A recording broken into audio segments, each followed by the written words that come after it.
So again, Sri Aurobindo's words, the external appearance of the world is different.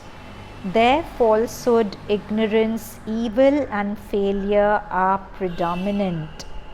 However, behind the mask which frightens the child, the mother's face is hidden. Sri Aurobindo says that the external appearance of the world is different. To our seeing, there is falsehood, ignorance, evil and failure. However, all these are a mask, and behind the mask which frightens the child, each of us is the child, the mother's face is hidden. In conscience, inertia and suffering are only sorcery. Sorcery is magic. It's just an appearance woven by the magic of God. That is why in the Veda, our normal consciousness is called night. Even the highest development of our intellect is only a moonlit and star-bedecked play of the divine night. But within the bosom of this night hides her sister Usha, carrying the infinity-born light of future divine knowledge. Even in the night of earth consciousness, the force of Agni blazes again and again, and with the glow of Usha radiating the light, it is the force of Agni which prepares the birth of truth-conscious Usha in this blind world. So he has very beautifully described that our normal consciousness is a consciousness of ignorance. It is the consciousness of night, because we see things and we get disheartened. But what we are seeing is only a mask. Behind the mask, there is the face of the mother making for good behind every experience we are having. So this is a very powerful solace whenever we are feeling unhappy, to constantly remind ourselves that let me be patient. Nothing in my life happens randomly. Everything is perfectly designed. Not even a leaf falls to the ground without the secret will and knowledge.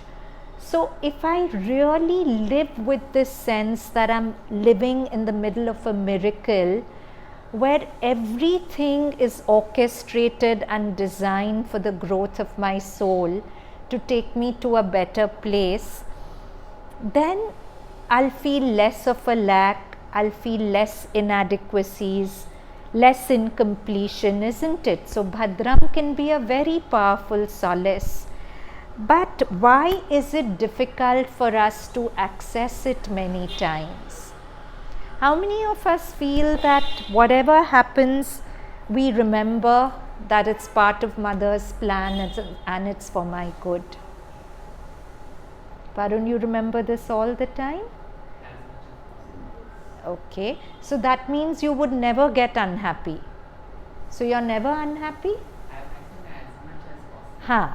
So when you I appreciate that. You're very sincere. I know you try your best.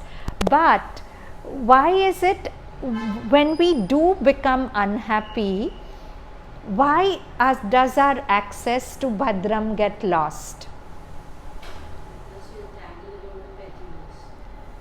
Yeah, so at that time if I tell you this is for your good, why won't you believe it? Because you're hurting at that moment, you can't see sense. You can't, you're clouded, you can't see sense, and nothing in you can believe that something that gives you so much pain can be good for you. Something that's such a loss for you, how can it be good for you? You give a lot of importance to yourself, and you give a lot of importance to the truth of your pain. Yeah, that if it's so painful and I'm feeling so robbed and so whatever, how can it be good for me? And that's the biggest challenge to the human consciousness, to accept that pain is also good for us, because our whole conditioning is pain is bad. We are all neurotic about pain. We all have a very low pain tolerance threshold. Some of us have a low emotional pain threshold, some of us have a low physical pain threshold, but our whole conditioning tells us pain is bad and we have to run away from pain or get rid of it at any cost. But that's the conditioning we have to change, right? Sometimes pain is our greatest partner in growth. So we don't have to feel we are bad. So another thought that comes to us is, I'm bad, so life's, but this Indian concept of karma, highly misunderstood and can create a lot of unnecessary confusion in the mind. Our whole thing is, if something bad happened to me, I've done something bad and that's why I'm suffering. But it's not like that. If you believe that the Creator, the one who's become the world, is all compassion and all love, to me it doesn't make sense that he'll rule the world with the law of reward and punishment. He's too wide for that. So karma is not as simplistic as I've done bad, so bad is happening to me. It's not like that. It's more like I'm unconscious, I'm not bad. And wherever I need to become conscious, life is sending me pain to transform that unconsciousness into consciousness, right? So I should feel happy that life values me so much that it's designing circumstances to give me an opportunity to grow every time it's sending me pain.